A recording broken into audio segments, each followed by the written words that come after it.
Welcome to the Business Spotlight podcast. My name is Cote, and I'm your host here on the show. And today on the show, I have Ryan Hatcher, founder and CEO of Phoenix Semiconductor Corporation, as my guest. We're going to be learning about his business, his journey to business ownership, best practices that he's learned along the way, and some challenges that he's faced on his journey as well to give you that inside look to what it's like to own and operate a business. If this is your first time on our channel, be sure to like and subscribe to get notified when we drop episodes like this. Hi, Ryan. Thanks for being here. It's so great to meet you. Yeah, likewise. Thank you for having me. Of course. Well, before we dive into all things business, feel free to share a bit about yourself. So Ryan Hatcher, I've been here in Austin for about 12 years. Moved here to work for Samsung Semiconductor. Worked there for a while, and then before that, I was at Lockheed Martin up in the Northeast, and before that, I was in graduate school. My background is I'm a physicist. I studied radiation effects in silicon. Uh, and then I did sort of advanced electronics development work for the defense industry at Lockheed Martin, and then for the commercial semiconductor industry over at Samsung. And then after Samsung, I did a short stint as a back at Lockheed, so it was my second time around. Did a I was the corporate technology scout for Lockheed Martin, which is which is like probably the best business card ever. Um, so that was great. Did that for a couple of years. Really pivoted at that point in my career from being like a engineer, physicist to more business focused. I Mhm. really learned more about what it takes to get sort of a crash course in small business for one thing. Even though I was still at Lockheed, I was really working with a ton of small companies and really learned a lot from those folks and was very much inspired. Working with them, I just saw how exciting it was to, basically operate your own pirate ship on these rough seas here. So did that for a couple of years and then worked as a CTO for a British defense contractor called Ultra that was here, U.S. headquarters here in Austin, and then they were bought by private equity. And that exit allowed me to start this company, Phoenix. Now is about 2 years ago, just over 2 years ago. So and we'll talk more about Phoenix, I'm sure. But that's where some of my journey here. Oh, wow. Well, that's an incredible journey. I love that you found something in each of those to kind of keep building and moving forward. And so That's right. very excited to kind of dive in deeper into the business you started. And so, you said you were working for Ultra, that British company, they got bought. So was there an aha moment? Like, what was the why behind starting your own business? Yeah. So it really was most of it was at that second time around at Lockheed. I had come from Samsung, where I had been working on the uh, sort of electronics technology 2 to 3 to maybe five, as much as 5 years out into the future. And I was very focused on that and felt as though I was going to deliver a lot of value to Lockheed. Programs being able to help guide, at a corporate level, a strategic level, where a company like Lockheed could benefit from the future tech. And when I got there, it was actually rather humbling because when I would talk to the actual programs, the folks who were responsible for the, some 1,000 programs across Lockheed, uh, every program is really a product. So F-35 or F-16 is a program, for example. And when you actually talk to the folks who are responsible for building those products, they they weren't really worried about future tech. I mean, they were, but they kind of had that under control. The pipeline of new technology was well established, and actually, I'm not going to say it was easy, but it was well understood and well calibrated. Um, what was not uh, well well managed, let's call it, and because there's no way to do it, is obsolescence. So it was really like a big surprise for me because when I got there, the biggest problems that I was seeing routinely in the electronic space was not leading edge parts, but almost like trailing edge parts. It was the parts that were being discontinued. And by the way, I went back to Lockheed right as COVID kicked off. So I started Mm, Lockheed 6 months before COVID. And then, of course, everyone remembers, um, you know, COVID, you couldn't get an F-150 or a microwave oven for the same reasons. There were all these, incredible supply chain shocks, especially in chips. And it mhm, just had this downstream impact on all these commercial products that normally you don't ever have to worry about. Well, so everyone experienced what the sort of defense experiences all the time. They're always struggling with obsolescence. So that was really it. That's really where I saw the problem and then actually came up with the idea for Phoenix, which is really what we do is we built a novel means to produce replacements for chips that have been discontinued. So if we had been in existence back in 2020, Ford could have called us up and we could have built a bunch of chips that they needed, and they wouldn't have had to park all those F-150s at the Kentucky Speedway. They would have been able to sell them. So, and so it goes with defense and med tech. Think like MRI scanners and the like, mhm. and infrastructure. Energy distribution, oil and gas. Here in Texas, these are all industries where the demand for semiconductors lasts a long time. Their platforms last a long time, and the Mhm. lifetime of a semiconductor is generally 5 to 7, maybe 10 years. And so they're constantly struggling with parts going end of life. So that was really the inspiration, and then Ultra just gave me the means to start the company myself because when they exited, there was a package and I was able financially. I've got 3 kids, one in college, so it gave me the financial freedom to start the company. Wow, it sounds like things kind of aligned in a way that Yes, allowed you ma'am. to do that, and like even with the timing of everything during your experiences during COVID and everything. So, yeah, that is incredible. And now I am so curious to what your business is kind of working on now, or like, are you building out your team? How many team members do you currently have? And what's your company culture like? Yeah, all great questions. So we're growing fast. Like I said, we incorporated about 2 years ago.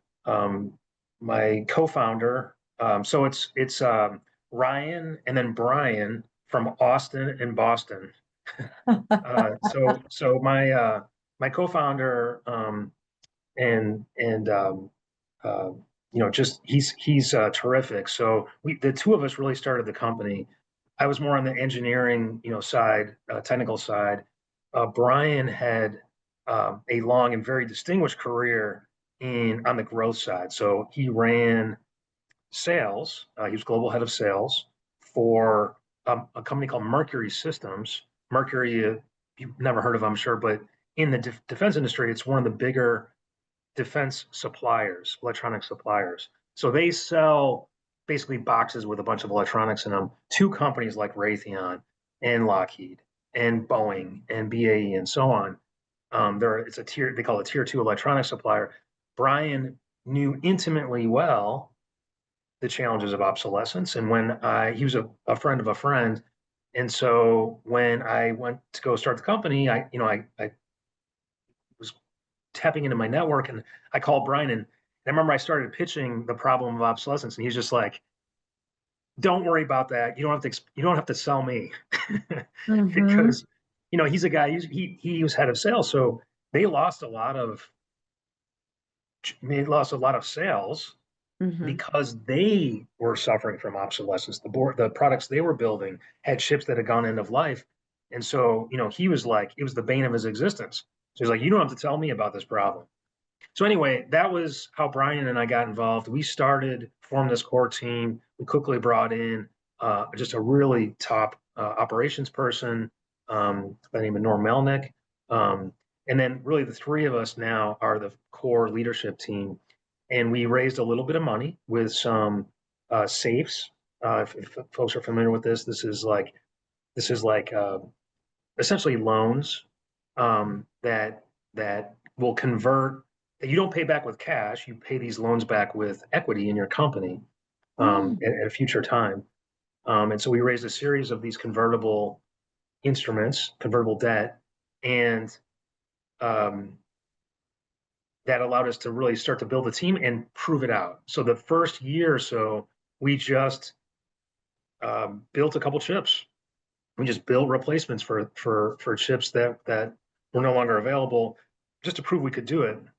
And then once we had proven it, then we had some early adopters, early customers. Our first real customer was Lockheed Martin. So not a little bit of nepotism here maybe, but I had some my network at Lockheed was very strong, and they had a need, and so we were able to establish a trial with Lockheed, and then deliver a part that was actually needed for a real program. And then since then we've had a couple other early wins. Um, we are now 14 full-time employees plus another half a dozen contractors. And as of, I'm delighted to share with you that as of last Friday, uh, 4 days ago, we closed our Series Seed, our seed round, which was $5.5 million, co-led by Raytheon and a company called J2 Ventures out of Boston, with Lockheed Martin on the cap table as well. Lockheed Martin was also involved in that. So we have the two largest defense contractors in the world on our cap table now. Very, very excited about that, and a lot of dry powder with which to build more chips. So yeah, that's really where we're at. Like I said, 14. I would say the the culture on the cultural front, that's culture is extraordinarily important to us. It's really funny. We came from different areas, engineering. Like I said, the three of us had, really engineering, um, uh, sort of further out, research, almost like R&D and engineering. And then Brian was growth, sales, and marketing. And then Norm, of course, is operations. So really three very different backgrounds, but we align extraordinarily tightly on what we were looking for in a culture. And it mostly has to do with the simple stuff, really. And we have a set of core values. The first core value is, the polite way of saying it is no jerks. um, Love that. yeah, it's like, just don't be a jerk. You want to have we've got a lovely office. We want people to come in. We want it to be a great environment. Hmm. And really what that really breaks down to, and these are, subsequent core values, but it's really putting the mission before your ego. A Mm. lot, so much as it's like, it's so much, we want everyone here to be humble and modest enough that, if look, it doesn't matter how smart you are, if your idea is not right, for this product, this customer, this solution at this time, you know you got to just be at peace with that. And I think so much of our success to date has been the um, willingness and the fact that we haven't hired any jerks. Yeah. That it's been a great environment to work in. I'll say the other element, the other aspect of this that's been critical, especially for startups, that I would really encourage folks to think about is, and it's an old concept. It's a very old concept, but it's an old, and for a good reason. And it's what we call the say-do ratio, which is, again, it's sort of the basis of trust. Is, here we want everyone's say-do ratio to be 1 to 1. When you say something, you do it. Hmm. When you really kind of call it out, and stay disciplined about it, number one, you don't bite off more than you can chew, which is Yeah. important, and Yeah. especially in a startup when there's so much to do, and everyone wants to, like, you know this to be successful. Everyone's highly incentivized for this to be successful, and so there really is a temptation to bite off more than you can chew, but in the end, it's destructive. because if you can't actually do what you say you're going to do, it doesn't get done. And that's absolutely disruptive, and it breaks trust with the rest of the team. So I think that's those are sort of the two, modesty or humility, mission before ego, and then the Mm. say do ratio. I would say really have been key for establishing the culture that we have so far. Oh, absolutely love that. I actually wrote that down, that say-do ratio. I'm totally gonna like, I mean, that's like a great life thing to just have as a mantra in the back of your mind. Like, am I gonna actually do what I'm saying today? And yeah, I think that's huge. So it sounds like you're building something really cool, which is a great way to set the foundation, for success. Looking at the future ahead, what are some of the challenges you see as you grow? Because you're in a growth period, you're starting up. What are some of the challenges you see or maybe are facing currently? Yes, ma'am. So, you know, not this. I think this is very common. I mean, I suspect that most companies, especially at our stage, well, probably all stages, the number one risk that I view to our long-term success is human capital. Mhm, We are doing something that's hard, and the quality of our people and the ability, by the way, to maintain that culture as the team grows is going to I view as very challenging. One mhm, of the I think another one of the lessons coming out of COVID, we're a post-COVID company, formed in 23, and one of the, we're remote. We've got folks in Boston, obviously, two in the Boston area, North Carolina, um, California, Idaho, and and um, and here in Texas, up in Fort Worth. So we are a distributed team. Most of the team is here, but we are distributed. That's a big challenge. That's a big challenge to maintain cohesiveness. Um, we we we try to get together regularly. So folks that are out of town, we try to get them to come here. Oh, another one from Houston, by the way, we've just hired in. So he'll be driving here probably once a week, once every other week for the first for the next year or so, just to build that team in person. mhm, I know that hybrid work is so attractive for many reasons, but um, or remote work, but we really, I think for something like this, establishing a culture and also a high performing operation, mhm. having at least a reasonable amount of in person interaction, especially for those who are remote, is absolutely critical. And then being able to hire the best talent in the world. Um, Balanced off with the locality, So by the way, I'm curious. You're here in Austin as well. It's when I moved here 12 years ago. I mean, I was chomping at the bit to come to Austin because you could still buy a house for reasonable, Yeah, for any number of reasons. And it's funny because in the intervening 12 years, I look at the market and it's hard to buy a house. it That's is. actually in Austin proper. If you're making less than pick a number.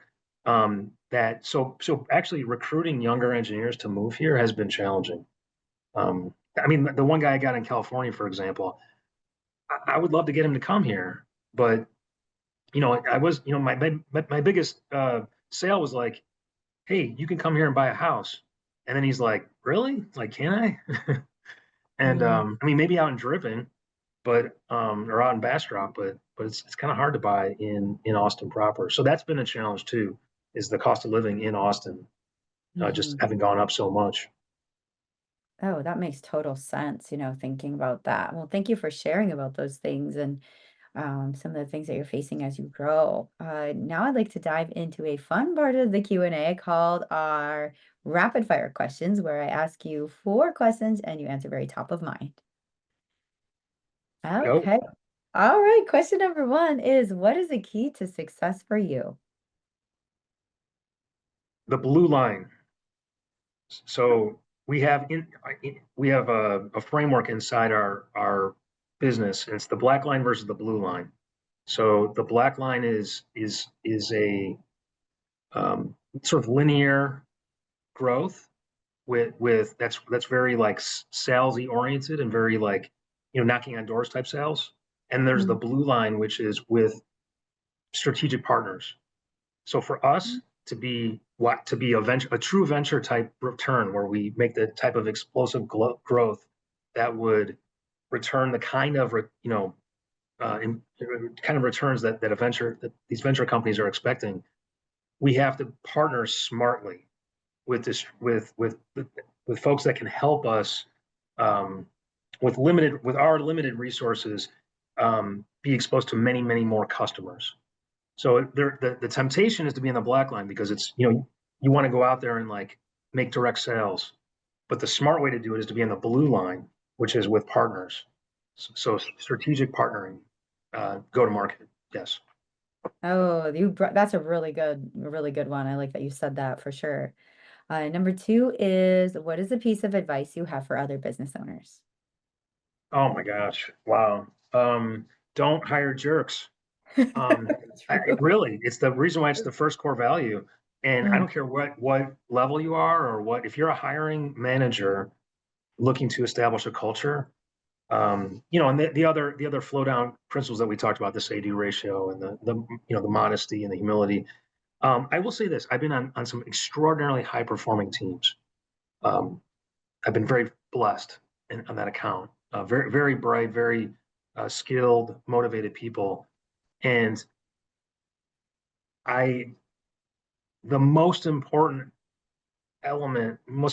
property or trait, I should say, of people that I want to work with is that they're not jerks, so that they're good people. hmm I would trade away 10 IQ points, for a better attitude, hmm a more willingness to have grace for others, for example, to have humility. It's so much. We'll get there eventually. Without those 10 IQ points, we won't get there if everyone's fighting. So Mm, that's the number one. That's my number one thing. Don't be tempted if you find someone who's extraordinarily talented and gifted and bright, but poison in your office. Don't do it. yeah, that's huge advice. I love that. That's like a golden nugget of this conversation for sure. It's a Uh, big one. it is. It is. Number three is, it could be a book, a podcast, an article, something that has impacted you most recently. Oh my gosh. Yeah. So I don't have a formal business training, and so I kind of read all the coffee table books. You're good to grade, inspired, and all that. And they're amazing. There's probably 10 that everyone should just go out and read, all the classics. The one that I read most recently that's had a big impact on the business, on my operating the business, on my running the business, is a book by Gino Wickham called Traction. Mm, That has had a profound effect on how I, for example, run meetings, hmm how I organize my time, by the way, how I establish strategic goals and then track them. hmm It's really had a massive impact, positive impact on, well, also on my blood pressure. True. It truly, it's made operating this business, which is a scary thing. A startup is a scary thing. I've got 14 people, W-2 employees I have to keep fed. Yeah. And it's made the management of this organization much more predictable, much more enjoyable, frankly, and productive. We've gotten more productive because of it. So yeah, highly recommend Traction by Gino Wickham. I think his website is like the Enterprise Operating System EOS Mm, system for those who are familiar. A lot of free tools online there available there. I'm taking notes. I'm adding that to my list of books for sure. Hmm. Uh, Hmm. Final question in the rapid fire is, if you could have a magic wand and rapidly change one aspect of your business for the better, what would it be? Oh boy. Um, One aspect of the business. Oh, I had such fast answers to all your other questions. What's the one that I would change okay, I would have everyone here in Austin. I would have no remote workers. Everyone would be here. Yeah. Oh, love that. Well, thank you for answering the rapid fire questions. Before we get to the final question of the day, how can folks get connected with you and your business online? The easiest way is probably LinkedIn. We have a LinkedIn webpage for Phoenix Semiconductor. We have a website as well, although it's not maintained as. Um, I mean, it's the updates are less frequent, but those are probably the two best ways. Yeah, LinkedIn, um, especially going forward, we plan to have a stronger presence there. Wonderful. Well, thank you for sharing that, Ryan. For the final question of the day, what is most inspiring to you today? Oh, most inspiring is in today, just today. Can be um, metaphorically today, or in your recent, what's been inspiring to you? yeah, I'll tell you what's up. Yeah, so we hired three interns this summer, and yeah, this has been inspiring. These are kids in college, um, two rising juniors and one rising senior, and they have no professional experience. They've never done internships before. I mean, their technical background, computer engineering and the like, but they walked in here not knowing anything about this business, and we had this list of tasks. We're a startup, so there's like a lot of work to do, and we put together a list of pretty challenging tasks that I expected would take them the entire summer to complete, and they have cranked through them in about 4 weeks. I What? mean, That's oh, amazing. it's unbelievable. They've been incredibly, and just the amount of energy and the amount of like uh, creativity with which they've solved these problems. It has been inspiring.